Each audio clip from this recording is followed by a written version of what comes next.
Louvado seja Deus. Olha, como falei antes, muito bom estar com você. Hoje nós estamos transmitindo aqui do estúdio da Igreja Quadrangular do Monte Castelo, mas eu tenho a certeza que logo nós vamos estarmos juntos então, adorando a Deus. E feche os olhos onde você está enquanto vamos fazer uma oração.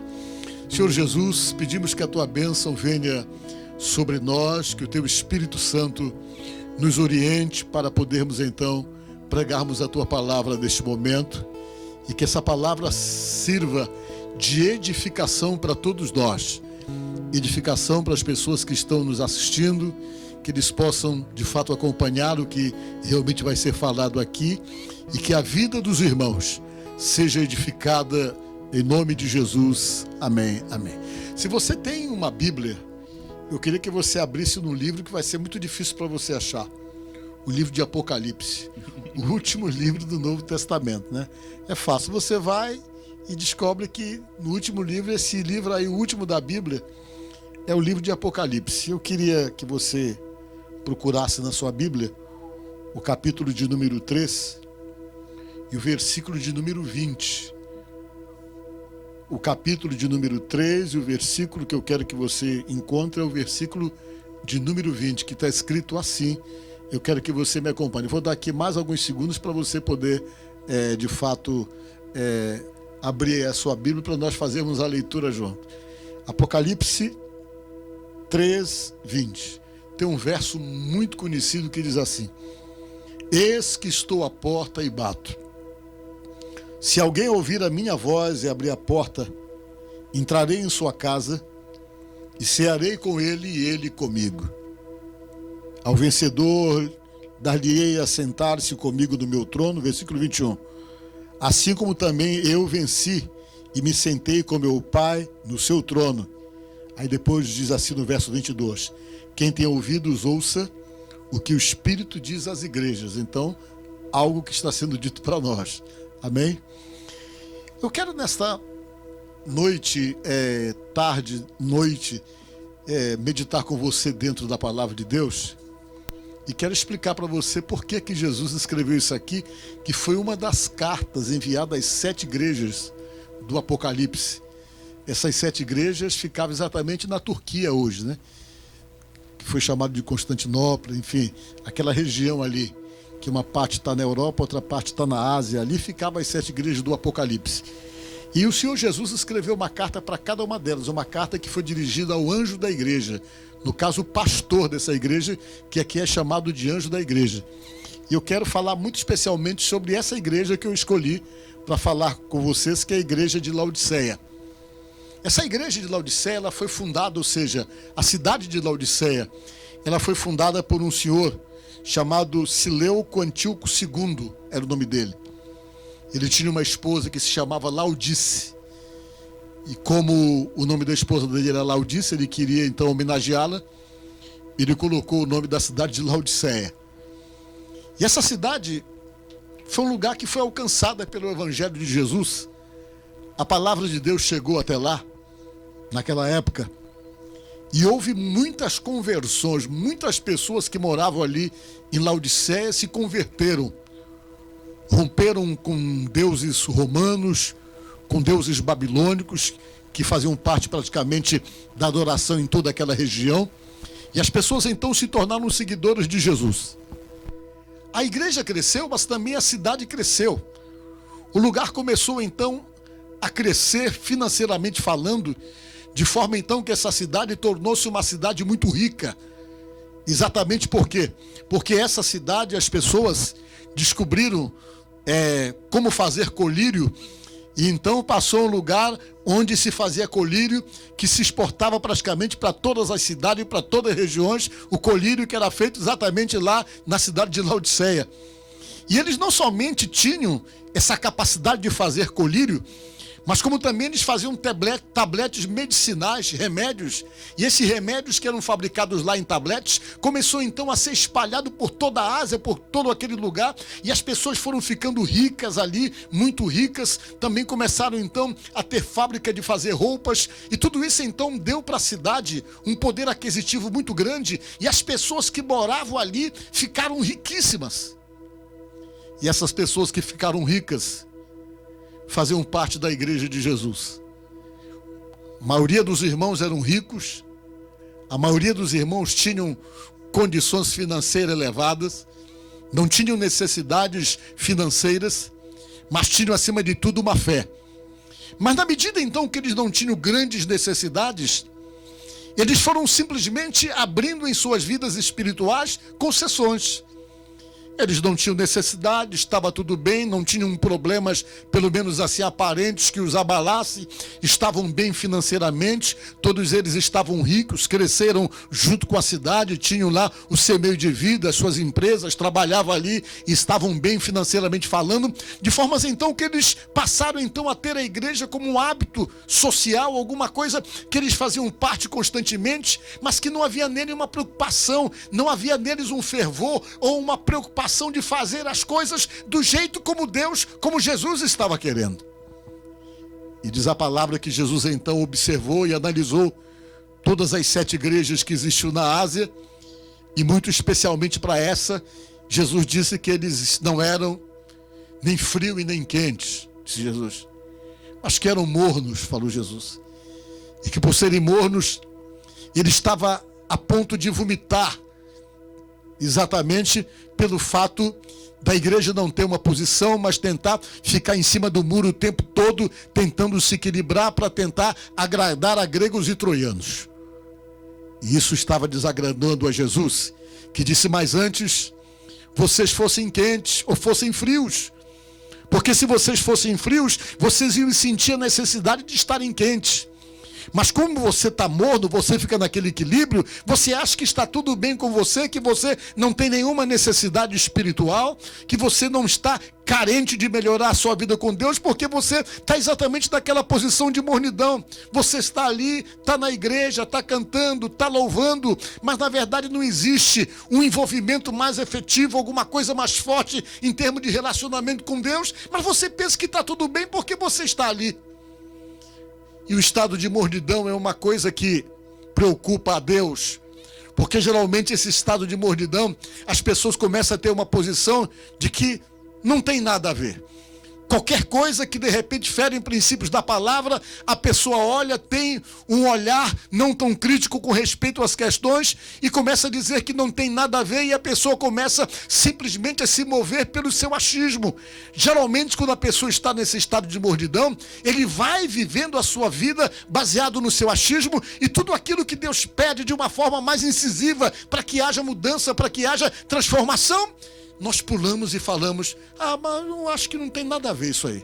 Eu acho que não tem nada a ver. Eu acho que não é assim. E nós ficamos então o tempo todo achando isso e achando aquilo e tentando simplesmente adequarmos a igreja a nós. E não nós nos adequarmos à igreja e consequentemente nos adequarmos a Jesus. Nós começamos então a achar que Jesus Cristo tem que se adequar a nós por conta da mudança dos tempos, por conta de uma série de coisas que nós começamos a achar que não tem nada a ver. Era assim mais ou menos que essa igreja estava vivendo. Por quê? Porque em todas as nações que havia o domínio do Império Romano, havia também um culto chamado culto ao imperador. As pessoas tinham que adorar o imperador, porque os imperadores romanos entendiam que eles eram homens semideuses que deveriam ser adorados e reverenciados. E como aquele lugar era um lugar de uma colônia romana, dominado por um homem chamado Seleuco, que também era romano, era exigido de todo mundo exatamente o culto ao imperador. E os irmãos, sabendo que o culto ao imperador não era alguma coisa que agradava a Deus, eles cediam exatamente porque eles não queriam se indisponibilizar com o império. Eles sabiam que Jesus Cristo, que a palavra de Deus diz que você não pode adorar ninguém a não ser Deus, que você não pode adorar deuses estranhos, e mesmo eles sabendo disso, eles abriam concessões porque eles tinham medo de sofrer perdas financeiras. Eles tinham medo exatamente de sofrerem consequências pelo fato de não se submeter às exigências de todo o império que dominava aquele lugar, no caso o Império Romano, e os irmãos então passavam por cima e diziam: eu acho que não tem nada a ver sei adorar o imperador, eu acho que não tem nada a ver oferecer culto ao imperador. E todo mundo então começou simplesmente a ceder a tudo isso para não sofrer perdas financeiras nos seus negócios, já que praticamente todos eles eram ricos e tinham seus negócios para serem mantidos. Jesus olhou para a igreja e ficou preocupado. E mandou a carta dizendo: olha, eu sei que vocês não são nem frio nem quente, que vocês são mornos. Vocês tentam criar uma situação de meio termo. E essa situação de meio termo e de achismo é alguma coisa muito comum ainda nos dias de hoje. Você chega, é confrontado pela palavra de Deus que diz: você tem que mudar. A atitude que você está tomando não é a atitude que Deus está querendo. E a pessoa para dentro do seu achismo e diz: ah, mas eu acho que não é assim não. Eu penso diferente. Eu penso dessa forma. E uma das coisas que mais preocupa a Deus é quando você é confrontado pela palavra de Deus, você, além de discordar, você diz: ah, mas eu penso diferente. Olha, se você vai tentar levar a sua vida baseado no que você acha, baseado no que você pensa, você não está servindo a Jesus. Você está servindo a você mesmo. Por quê? Porque você está sendo levado pelos seus sentimentos, pelos seus achismos, por aquilo que você pensa e acha diante da análise de tudo aquilo que é exigido pelo próprio Deus. Isso não é servir a Deus. Porque baseado pela palavra, servir a Deus é quando você reconhece que o que você pensa, o que você acha, não está acima daquilo do que Deus acha. Servir a Deus é quando você realmente percebe que aquilo que você acha, que você pensa, não está acima, não é relevante diante daquilo que Deus tem falado para você, diante daquilo que Deus realmente tem confrontado você. E quando você se submete à palavra, que você chega e diz: não, eu penso assim, mas só que Deus pensa diferente, e eu tenho que me submeter a isso, aí você começa então a ter a característica e ter o posicionamento real de servo. Porque o servo é aquele que obedece o que o seu Senhor fala. E no nosso caso, cristãos, quem é o nosso Senhor é o Deus Todo-Poderoso, é o Senhor Jesus Cristo. E Jesus, então, muito preocupado com tudo aquilo, mandou uma carta, e na carta ele dizia: olha, eu estou de fora da igreja de vocês. Eu não estou nela. Eu não estou encontrando espaço para mim dentro dessa igreja, no caso, a igreja de Laodiceia. Não estou encontrando espaço. E eu quero dizer para vocês que eu estou do lado de fora. Vocês estão fazendo a ceia, mas estão fazendo a ceia sozinhos, porque eu não estou nessa ceia que vocês estão fazendo. E não vou estar nela enquanto vocês não resolverem essa questão de vocês, de realmente abrirem concessões para coisas que eu não quero negociar, para coisas que eu não admito que alguém abra mão. E é exatamente isso que acontece com respeito à visão de Deus.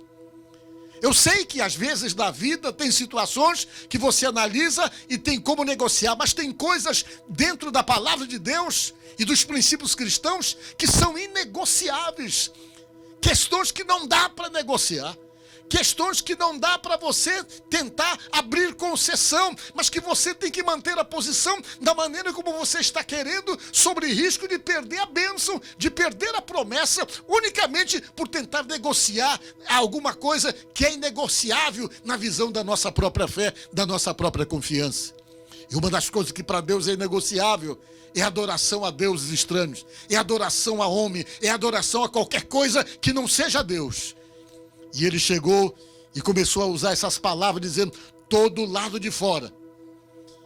E ele disse alguma coisa ainda para poder chocar, para poder mexer com aquelas pessoas e fazer com que eles se levantassem e entendessem que Jesus estava do lado de fora, que ele estava precisando entrar e que para ele poder entrar, para poder cear com eles, era necessário então rever uma série de coisas e mudar os posicionamentos para que ele pudesse entender e consequentemente entrar naquela igreja e fazer parte daquela ceia. Olha só o que diz aqui no versículo 16 do capítulo 3, ele falando alguma coisa com respeito à riqueza dos irmãos. Estava todo mundo bem, todo mundo rico, e por estar rico achavam que não tinham necessidade de nada e que não precisavam de nada. E Jesus então começou a falar para eles, dizendo: assim porque és morno e nem és quente. Versículo 16. Ou seja, assim porque és morno e nem quente nem frio, estou a ponto de vomitar-te da minha boca, ele falou para a igreja. Pois dizes, estou rico, abastado, não preciso de coisa alguma, o pessoal falava, porque estava muito rico. E nem sabes tu que és infeliz, falou Jesus. Sim, miserável, pobre, cego e nu, ele falou. Se referindo exatamente às pessoas que se sentiam riquíssimas, que não tinham necessidade de nada, e Jesus começou a comentar que eles eram miseráveis, pobres, que a riqueza deles não valia nada para Deus, e que fabricavam roupa, mas que estavam nus. E depois disse assim, aconselho-te, disse Jesus, que de mim compres ouro refinado pelo fogo, para te enriqueceres, vestiduras brancas, fazendo uma alusão à fábrica de roupa que tinha lá, vestiduras brancas para te vestires, a fim de que não seja manifesta a vergonha da tua nudez. E depois ele vem e fala do que eles realmente tinham o maior orgulho de fabricar o colírio que era praticamente espalhado na Ásia toda e que fez dele riquíssimo. Ele disse, pois é, falou o Senhor, vocês estão nus e estou pedindo que vocês recebam de mim esse ouro fino, né? E vestes brancas para que não seja manifesta a vergonha da tua nudez, e colírio para ungires os olhos, a fim de que vejas, disse Jesus.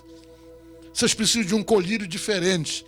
Eles se exaltavam por conta do colírio, mas Jesus achava que eles tinham que realmente obter nos olhos o colírio que eles tinham necessidade para poder ver o que eles não estavam vendo. E depois Jesus vem e diz, pois é, eu corrijo a quem amo, disse ele. E depois que ele disse isso, ele vem e disse, eu estou na porta, mas eu ainda não entrei. Eis que eu estou na porta e bato. Se alguém ouvir a minha voz e entender o que eu estou falando e abrir a porta, aí eu vou entrar e vou cear junto com vocês. Essa palavra foi dita há muito tempo, amigos. Mas ela expressava uma análise de Jesus com respeito à igreja de Laodiceia. E a gente para e pensa como o Senhor está analisando a nossa igreja, ou a igreja que somos nós. Como tem sido o nosso posicionamento? Envolvimento real com Deus? Envolvimento real com Jesus? Será que em nós existe somente essa preocupação de estar no meio termo, nem uma coisa nem outra, mas mais ou menos somente acreditar, sem se permitir exatamente sobre si aquelas imposições que são feitas pela própria palavra, que acabam moldando a qualquer um de nós e nos levando a uma tomada de posição e a um tipo de atitude que vem de fato ser expressado em nós a verdadeira mudança e a verdadeira transformação de Deus? Então, às vezes, é necessário nós pararmos para pensarmos exatamente isso, porque Jesus está na porta, ele está querendo entrar.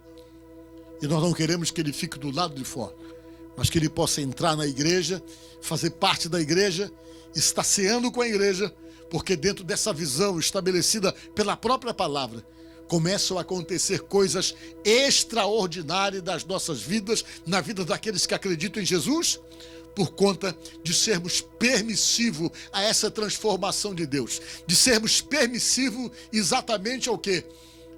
A essa correção de Deus em nossa própria vida, que vai trabalhar para o nosso próprio bem e que vai fazer então nós sermos pessoas melhores.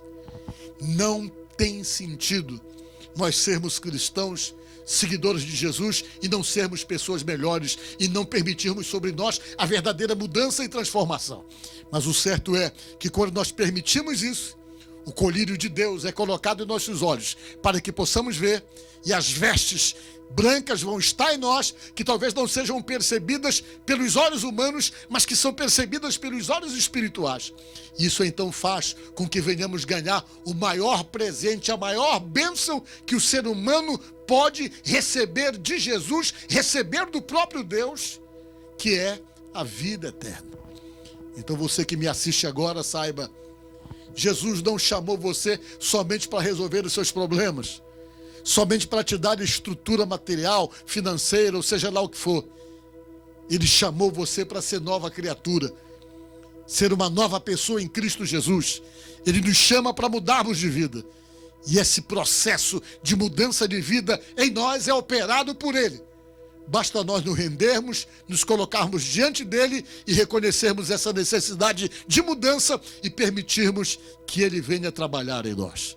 Então que nesta tarde, nesta noite, que Jesus Cristo possa trabalhar na minha vida, possa trabalhar na sua vida e que venhamos permitir isso.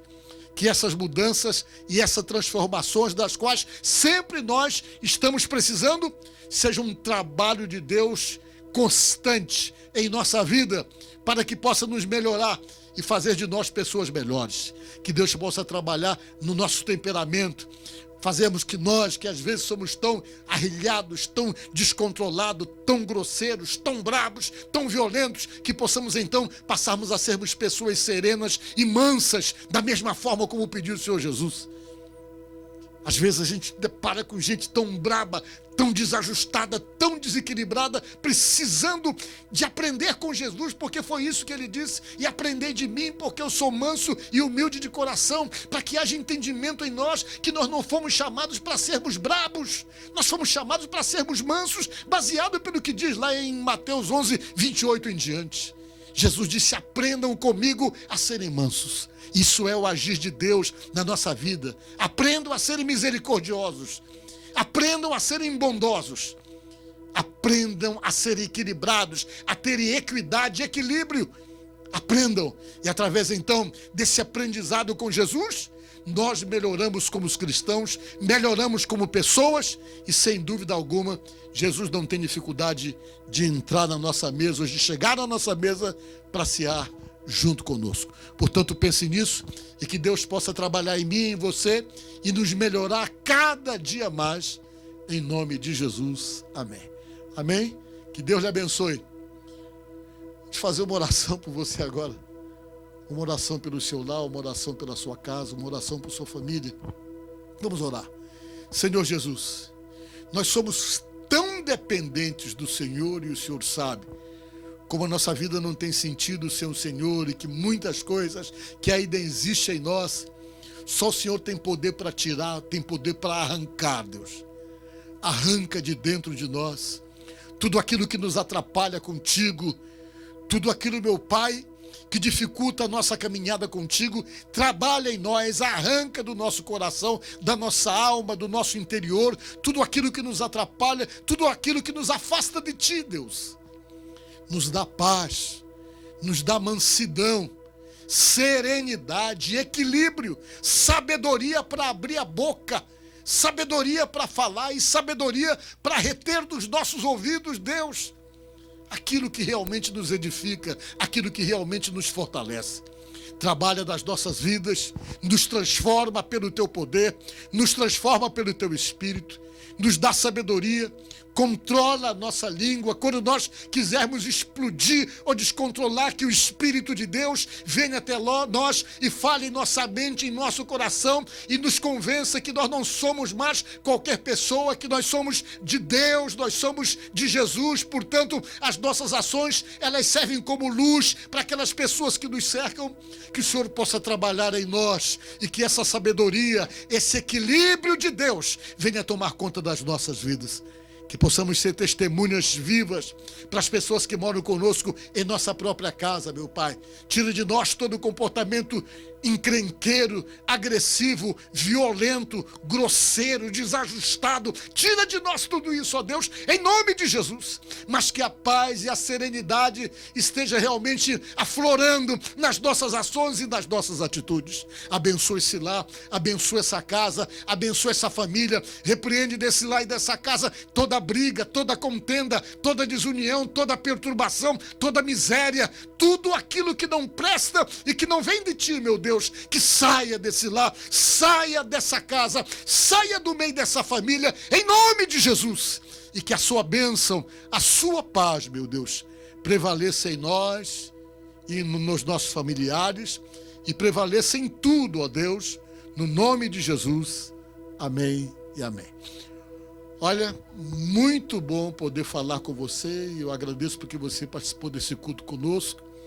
Vamos acreditar que semana que vem a gente já esteja lá fazendo culto presencial. Mas antes eu quero pedir aos irmãos, primeiro eu quero agradecer. Muitas pessoas estão ofertando na conta da igreja, Se não fosse vocês, eu nem sei como é que a gente ia fazer com relação às despesas que a igreja tem, mas eu louvo a Deus por sua vida, porque muitas pessoas já ofertaram, já dizimaram, e nós conseguimos realmente não sofrer tanto com respeito a essa questão. E se você não fez isso e está querendo fazer, eu quero deixar aqui na tela exatamente a conta da Igreja do Evangelho Quadrangular. E quando você quiser, se você puder ou se você quiser, você pode dar a sua contribuição e Deus com certeza vai recompensar você. Tá bom? Que Deus abençoe a todos, tantos que vão ajudar como os que não podem ajudar, e que você tenha uma semana abençoada de muita paz, no nome de Jesus. Fica com Deus.